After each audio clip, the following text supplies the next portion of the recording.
lương đốm chia tay màng bà nói thua tông bung bay tháo diệu Giêsu dẫu mến miền nhảy hương em lương nó đại chia đau ya mai biang đắng diệu ye dẫu công chiến miền diệu thái chẳng tia lòng nhau chiều chẳng tia ye diệu tứ bèn ôn chân chân tự chân nhau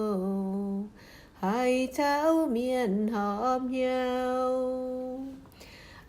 này con thảo chiếu giá liêu thành tăng tiếng chân chân châu chính danh họp danh chiều nhảy nhau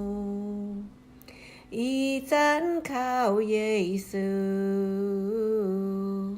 y chán ý từ lâu nam tháo vào lượng yam hiểu treo mai bèn on lưới hưu mai giữ giáo xéo khâu mai cảm riêng buông từ hai những gì như những chiều bên sương